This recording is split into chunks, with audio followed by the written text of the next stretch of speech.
Awesome. So we are live on Facebook and we are live through Zoom. Thank you so much for joining me. My name is Dylan Dix, if we haven't met before. Owner and founder of A1 Elite Performance.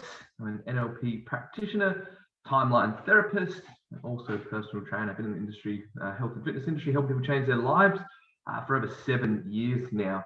So first of all, I'd like to say thank you for everyone's support and patience. I know this webinar has been postponed twice now, actually. My great-grandfather actually passed away a few weeks ago. That's initially why I'd moved it, because I was in Adelaide when that first webinar was booked in. Sorry, can everyone hear me? You raise your hand if you can hear me.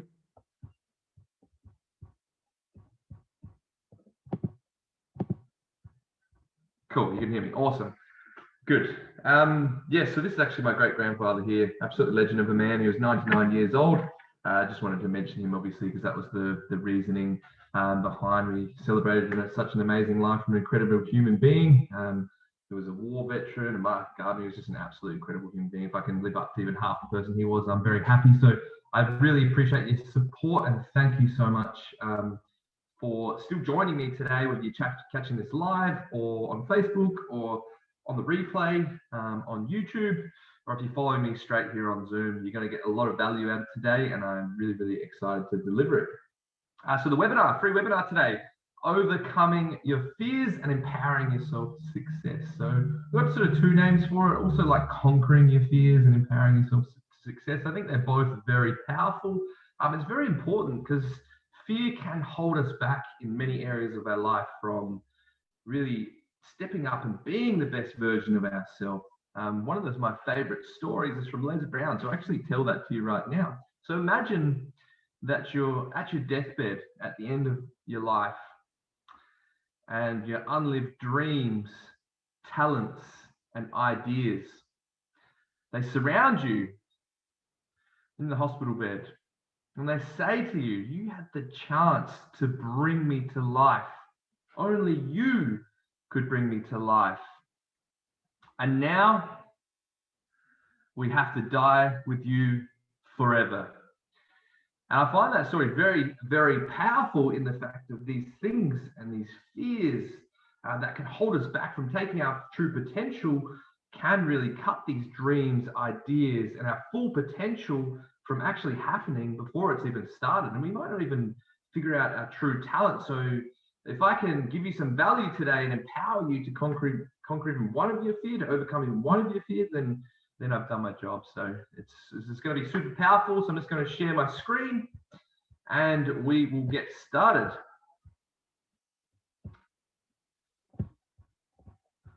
Share screen, quick. Awesome. Oops, we start at the end. There we go. That's the right spot. So conquering your fears and empowering yourself to success. Thank you so much for being here. Really excited to deliver this today, and I think you'll take a lot out of it, whether you're watching this live on Facebook, on the Zoom, or catching the replay.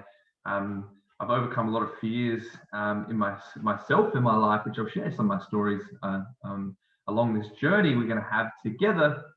And yes, really, like I said, just want to empower you to be able to conquer those fears, to be able to overcome those fears, so you really can live your dreams, live these hidden talents, and bring these ideas to fruition that can truly change the people's lives around you as well. So one of the first things I like to do before I start every time, how to get the most out of this webinar. You probably, if you watched one of my webinars before, you probably have seen this before, but I think it's really important for me to give you a bit of information that's going to help you get the most out of this webinar.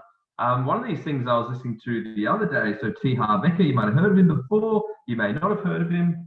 He actually wrote the book, The Millionaire Mind. Absolutely fantastic. One of the things he says in that book, or that audio, and writes in that book, is finish what you start. I think that's super powerful. I think a lot of people these days with busy lives and everything going on, that we can start 10 things and finish nothing. So what I'd say is stay through to the end. Finish what you start, and guaranteed you start maximizing, not only through this, if you can start implementing that in other areas of life, finishing what you starting and going all the way through the end, you're going to get a lot more out of everything you do. Be present. So make sure that you're switching this on, taking notes, and really being present in this moment so you can get the maximum out of this. So you can take this stuff, implement it into your life, and really you can make that impact and take these things that you learn and allow you to step up.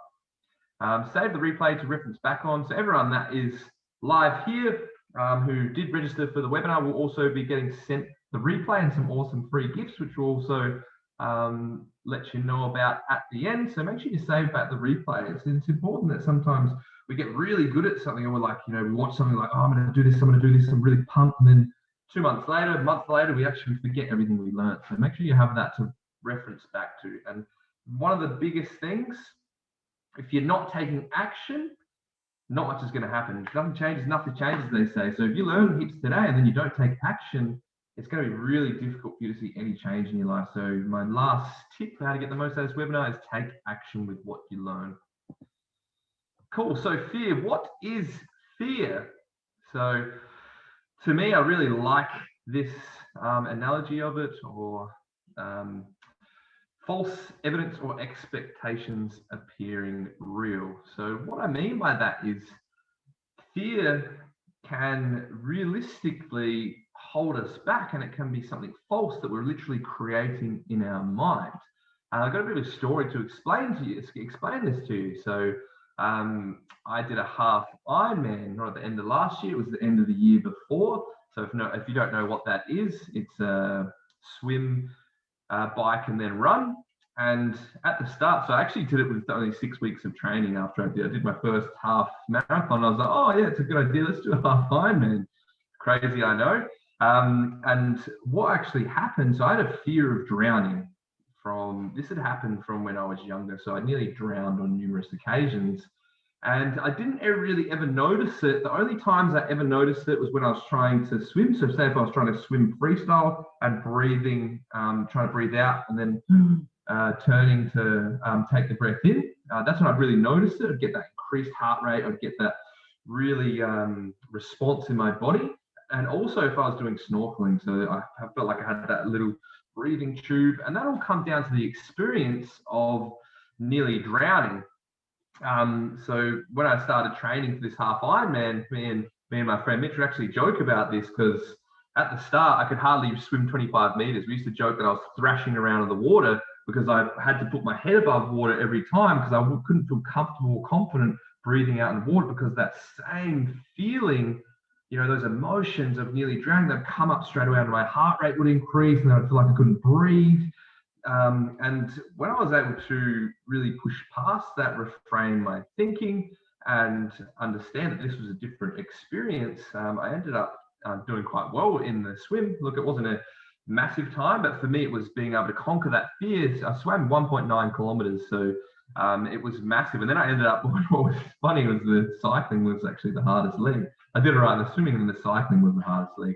But the biggest thing, I'm not telling you this to impress you, but to impress upon you what can happen when you're able to conquer those fears. And also that most of the time, these fears can be false evidence appearing real. I wasn't going to drown at that time, but in my mind, I was justifying these feelings, these emotions, and getting a physical response.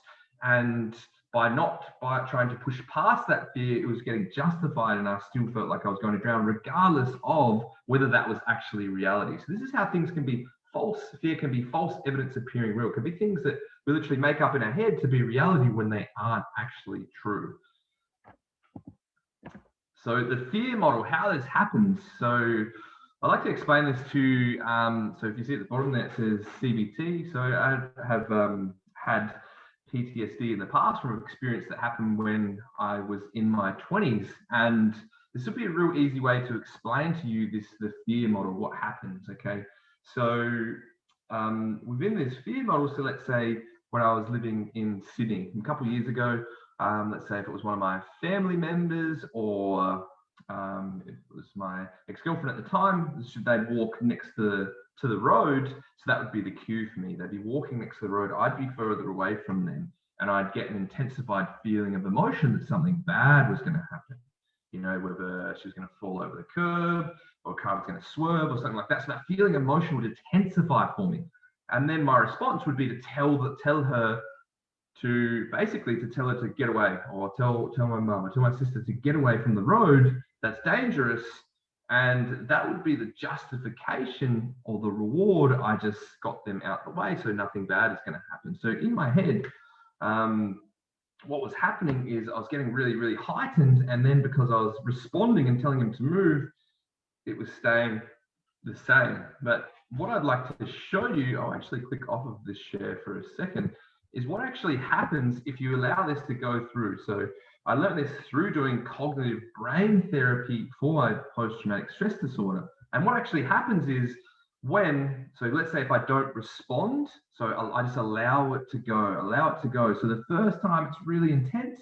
So this is to say if I was to tell her to move. Next time it would stay the same, because I'd justify it again by telling her to move, but that something bad was going to happen. Exact same the next time. But what happens is if you actually let it ride out, so the fear increases, and then I don't say anything, nothing happens. Next time, it's not as bad. It doesn't heighten that feeling, that emotion of that anxiety. It actually doesn't heighten the same because I've let it, because I didn't have that justification of me telling it to move and go, something bad was going to happen. And then eventually it almost can subside. I'm not saying it will always subside to nothing, but if you're able to push past that point, you can actually get to the point where your brain is thinking this is a different situation, because your brain is straight away thinking in that fear model that the same thing's going to happen. The same thing's going to happen. Similarly to when I was talking about with my swimming and feeling like I was going to drown. So the justification of that, if you actually just let it ride out, that feeling, then it actually reduces in intensity over those next few times. So real interesting that we can actually, when we have those fear responses and we don't actually respond in the way we usually do, we respond differently, think differently, we can actually start reducing the symptoms over time. Awesome. So there's two types of fears. We have conscious and unconscious. So ones that we're aware of and ones that we are not aware of. And it's really important that we understand what these are, because at the end of the day, we need to identify our fears to be able to overcome them. So I'll give you some examples here. Most common unconscious fears. So we have the fear of failure, fear of success, fear of rejection, fear of judgment. There's so many different ones that can actually stop us in our tracks. So say if you got asked to apply for a promotion at your work, and then you're not consciously thinking of it, but you might think, I don't know if I can do that. So that's actually could become one of your fears. It could all be one of your limiting beliefs that stems from a fear. And it might be the fear of failure. If I put myself out there, something could happen to me. I might not get the outcome that I exactly want. So it's really important that we understand with these unconscious fears what they are, because they can actually frame the way we're going, dependent on our circumstance and the outcomes that we're looking for. They can actually stop us in our tracks from doing something that we really want to, but we might not be consciously aware of it. So it's important to understand the difference between unconscious and conscious. And as you would have thought, the conscious fear is pretty simple for this. Fear of spiders, fear of snakes, fear of death, fear of heights, fear of the dark. Most of us have those while we're young, right? And then we also have, let's say if we're talking about the fear of drowning, and they're basically based on past experiences, or like I said, with false evidence appearing real. Obviously, if you've got a brown snake there, as you know in Australia, you want to be very careful. But the likelihood of you getting bitten by that or dying from that, the same as if you get bitten by a spider, is very, very low. So it's important to understand, once again, unconscious and conscious fears, so then we can look at how can we overcome these fears, understand it, so then next to be able to overcome them. So what does fear do to the brain? So when this comes up for us, we can have a fight or flight response. And what I mean by that is, so this did us very good when we were in the Stone Age, and we had lions and tigers and bears all around, so that fight or flight would either be, we're going to take this on, I'm going to fight this animal, or flight, and we're out of there. We're absolutely legging it. I'm sure this would have happened when you have a fear. Let's say You know, one of the most common fears is insects. So you might have a bug inside or a spider, and then you're absolutely running for the hills. So you're either like me when it comes to them, and I'm trying to get them outside. I wouldn't say that's fight, but I'm in there trying to diffuse the situation. But you have some people that are really frightened from that, so they have a flight response where they will just take off straight away. And this can be in any circumstance or anything that you're fearful of. If you have a response like that, there's possibly a fear that is connected with that. So an unconscious fear can actually change the brain when it comes to your thoughts and reactions. So you might not be consciously aware of it, like we were speaking about before. Let's say I wanted to go for this new job, or I wanted to go for this promotion, and then unconsciously my thoughts are going, you can't do that. I'm fearful that I'll fail. I'm got fear of success. It can actually change the brain unconsciously without even you being aware of it. And the main thing is, the reason for that is that our thoughts emit energy, and it's really important that we understand what it can do, what fear can do to our brain, so we can overcome it. The survival mind, so this is when we either think about a past experience that gives us an emotional response, it can be fear, limiting belief, or we think about a future experience and we have those limiting beliefs or fears hold us back. And the survival mind, it's really difficult to get anything really good going on in your life. Let's say if you're in the state of fear, anguish, pain, hurt, when you're in any of those states, you'd have to look, I don't know, you would ask yourself, do you think you'll be able to successfully nail an interview, or successfully nail a webinar, or successfully nail a presentation? It's really difficult being in those states of the survival mind when you have those fears, limiting beliefs holding you back, to be able to execute efficiently. So that's what fear, these things are what fear can do to the brain and yourself physiologically, which can actually stop us from progressing forward. See, I love this one. So fear versus excitement. Both have the exact same physiological response: sweaty hands, increased heart rate, butterflies. The only difference between them is how we perceive them differently. Very, very interesting. So I found out this a few years ago, and straight away I was starting to reframe my thinking and reframe my thoughts, and going, if I've got these fears, I'm like, am I actually really excited about this? I'm getting the same response. I guess I'm just really excited to take this fear on, to take this to the next level. It's going to allow me to grow, go out my comfort zone.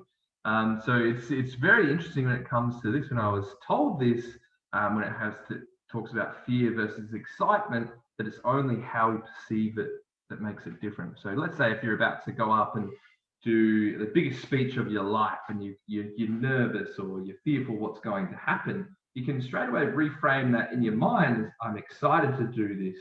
I'm really pumped to deliver this. This is one of the best opportunities of my life. So being able to reframe that in your mind can make a huge difference in knowing that sometimes the difference from the fear and excitement is only how you're perceiving it different. So here we go. This is the 5 simple steps, and this can be applied realistically for conscious, unconscious.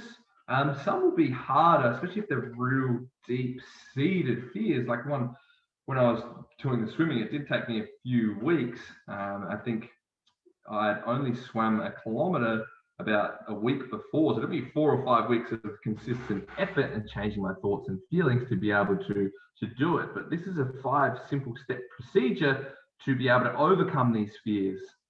So identify what your fears are. If they're unconscious, you need to dig deep internally and really figure out, am I fearful of a success? Am I fearful? What are my biggest fears?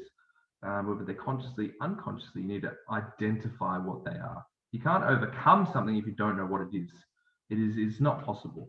So you need to understand and talk about them, the emotions attached to them, and sort of disconnect yourself from those emotions and know you are bigger than those emotions. You're only in those emotions, those states, when you are in that fear-based mindset. So understanding them on a deeper level, talking about them so you can really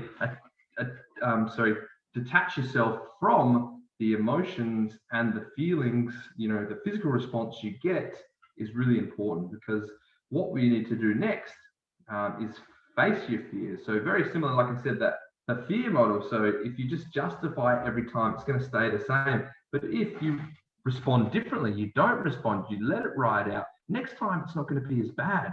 So it's face those fears, knowing that you can get past it. You're stronger than your fears. Your fears are not who you are, and you can change them if you want to consistently take it on. Another good one is to reframe them. So change your thinking. Very similar to what you'd be doing there, but you face them and change your thinking. So if you've got a fear of public speaking, and the way to reframe your thinking there would be, if you're getting that real fearful nervousness when you get out there, you can reframe that in your head as excitement, like I'm excited. These feelings are really amping me up and I'm ready right now to take this on. So being able to reframe your fear, whatever that is for you, let's say if it's a fear of failure, you need to start reframing that in a way for yourself. I am going to be successful no matter what it takes. I'm going to fail my way to success. So being able to reframe those conscious and unconscious fears in your mind, so you can really take it to the next level and not be controlled by those in your life. And then step number 4, we have let the symptoms and physical response reduce. Like I said, it might not happen very quickly. Like I said, that took me a few times to do that, to be able to let people walk. And then now I have to think about it sometimes, but it's very, very rarely. So once you get to that stage, you actually, the symptoms and the physical response will slowly subside. It might be really intense the first time, especially because you're so used to justifying it and responding a certain way, but then the symptoms and physical response will reduce. Step number 5, affirm and enjoy your new empowered state of being. So affirm would be similar to doing some affirmations or something like that, or really just enjoying your new state of being. So you might have conquered that fear like I did, and knowing that I can now go out and swim if I want to. So enjoying that new empowered state of being, when you get past these fears, that feeling of empowerment, that feeling of success, that feeling of conquering someone that you always has been holding you back, I cannot stress to you enough how amazing that is. Even if it's something as simple as conquering the fear of failure or conquering the fear of success and taking a new challenge on, something you haven't wanted to do for ages. So if affirming yourself, saying those affirmations to yourself, new beliefs, your new ways of thinking, and enjoy the new powered state of being. So just to recap, you've got to identify your fears, understand and talk about them, emotions attached to them, so then you can face them, reframe them, change your thinking.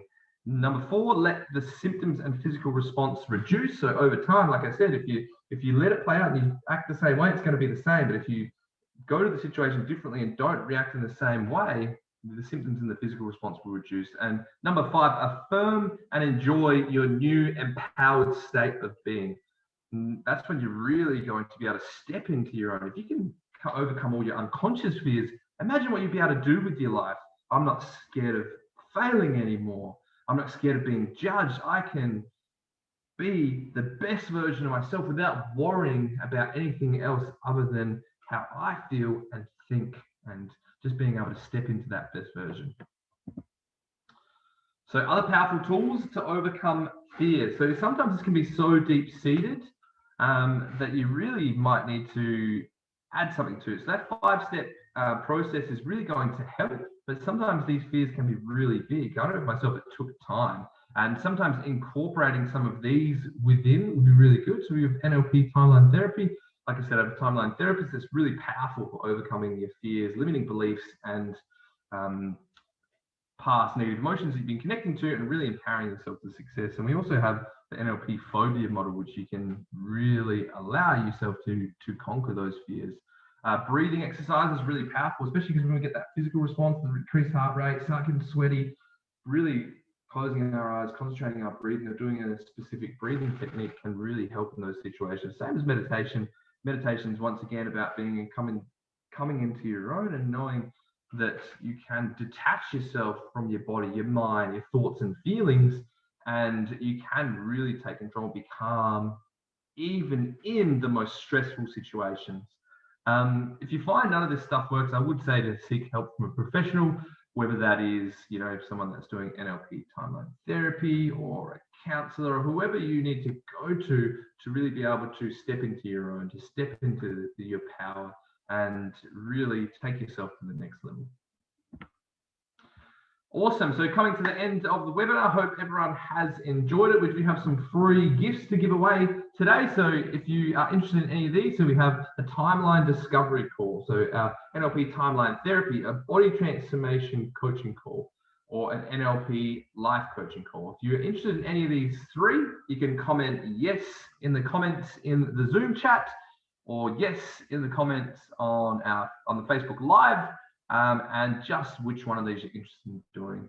Let's really help each other, take each other to the next level, and really step into the best version of ourselves, overcome our fears, and just continue to grow better together. If any of these interest you, or you have any questions, fears you're struggling with, you just want to have a conversation about something, I'm here to help. I'm here to serve you, and I really thank you for your time. It's very much appreciated for you to be on this webinar, whether it's you've watched it live, you watched it live on Facebook, you watched it on the YouTube, you watched it on replay. Thank you so much. I'm really passionate about serving and helping. If you were able to take even one step, one golden nugget, anything away from this today, which is going to help you in your life, I'm truly thankful for you allowing me to be in your journey and, you know, help each other step into the best version of ourselves. And if you do want to contact me for any reason, like I said, just feel free to reach out. If you want to jump on one of those calls, you're more than welcome, and super excited to continue to connect. Thank you. I had so much support for this webinar, and I'm super excited to continue serving and, like I said, stepping into the best versions of ourselves together. A1 Elite Performance thanks you too. And I hope everyone has a lovely evening, lovely day, wherever in the world you are. And I'll see you all soon.